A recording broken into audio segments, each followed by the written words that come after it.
40 की लोकसभा है और इनके खाते में मात्र 240 सीटें हैं। बाकी सीटों पर तो इनका वजूद नहीं रहा। आज गठबंधन के सहारे और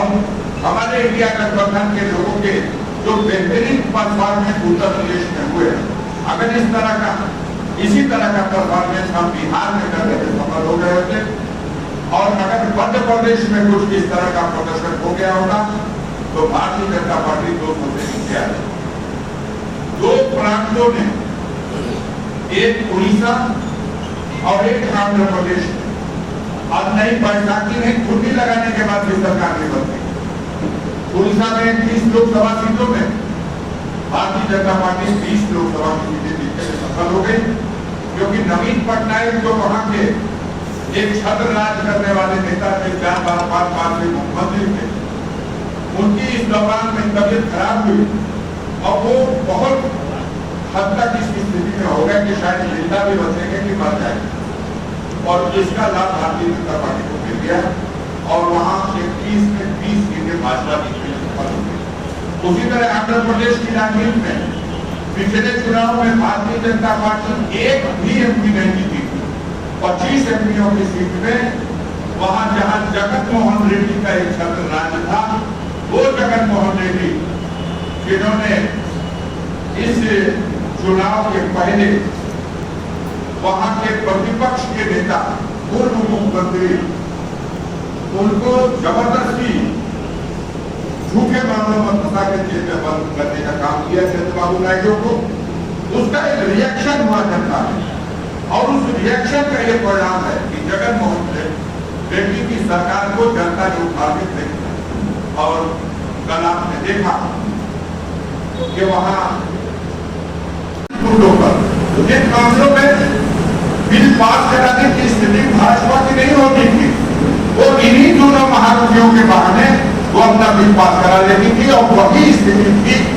तेलंगाना के चीफ मिनिस्टर की थी, जो चंद्रशेखर राव थे, जो समय समय पर आपने देखा होगा कई ऐसे मुद्दे सवाल आए, उस सवाल पर उन्होंने भारतीय जनता पार्टी के पक्ष में मत देकर के और बिल पास कराने में सहायता की। आज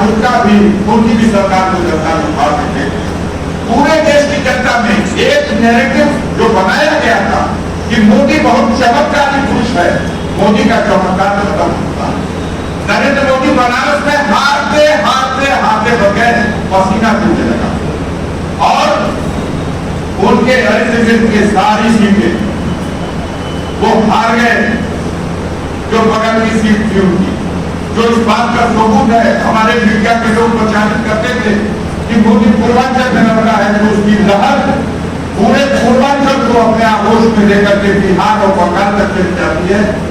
लेकिन आज सोनभद्र की सीट, रावतगंज वाली सीट भी भाजपा नहीं बचा सकती, चंदौली की सीट नहीं बचा सकी, गाजीपुर, जौनपुर, मछली शहर सब हो गया। नरेंद्र मोदी अपनी सीट बचा लिए और अनुप्रिया पटेल की एक सीट जो बची, ये एक दूसरे को सहयोग करके बहुत ही कम अंतर थे। 10 लाख का सपना था मोदी का कि हम बनारस से जीते, हमें अपने आप को विश्व गुरु का खिताब लेना है, तो कम से कम 10 लाख की जीत होनी चाहिए। लेकिन औकात नाम दिया इंडिया गठबंधन के लोगों ने बनारस में और मोदी को शर्मिंदा दावे के साथ करना चाहता हूँ अपने अनुभव के आधार पर। मेरी बात लिख लीजिएगा, अगला चुनाव मोदी कदापि बनारस में चुनाव लड़ने नहीं आएगा, वो अपने लिए किसी दूसरी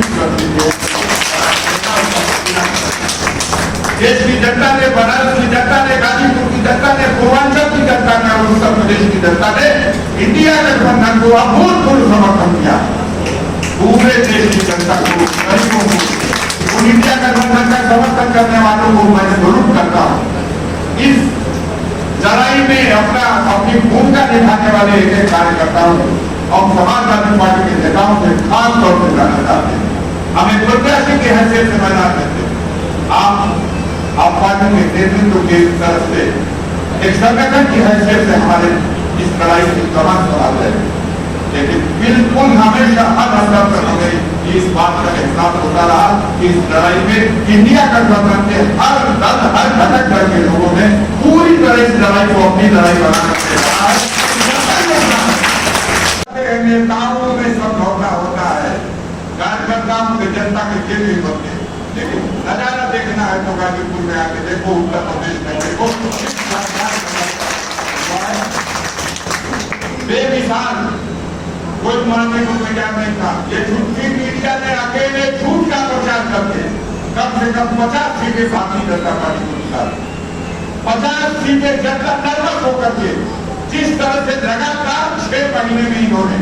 झूठा प्रचार किया मोदी की सरकार के पक्ष में और विपक्षियों को डराने की जो कोशिश की गई, सत्ता का दुरुपयोग किया गया। गाजीपुर में 1400 लोगों को लाल कार्ड थमाया गया, थानेदार और तहसीलदार बूथों से आकर के एजेंटों को उठा दे गए। लेकिन मैं बहादुर अपने कार्यकर्ताओं नौजवानों को हर बात से मुबारकबाद देता हूँ, धन्यवाद देता हूँ, बधाई देता हूँ। ये सारे अत्याचार के बाद भी आपके कदम नहीं रुके और खास तौर से गाजीपुर के गरीब समाज के और दलित समाज के लोगों ने ये साबित कर दिया कि अब अगली लड़ाई 2027 की जो है उस लड़ाई में भी एकता इसी तरह से और मजबूती से बनी रहेगी और करने का काम करेगी। इन्हीं बातों के साथ हम अपनी बात को समाप्त करते हैं, क्योंकि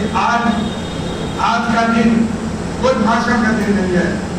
सिर्फ आपकी बधाई स्वीकार करने और आपको आपके परिश्रम के लिए, सहयोग के लिए आपको सम्मान देने और आपका सत्कार करने और आपका आभार प्रकट करने के उद्देश्य से कार्यक्रम आयोजित किया गया है। हमें याद है पहले दिन भी इस चुनाव का अभियान शुरू करने से पहले हम सब इसी हाथ में इसी तरह बैठे थे, आपका आशीर्वाद मिला था और आपने पूरी बुलंदी से साथ दिया था। हम उस साथ के लिए आज आपका अपने दिल में गहराई से आभार प्रकट करते हुए, आप सबका सम्मान करते हुए आपकी बात को समाप्त करता हूँ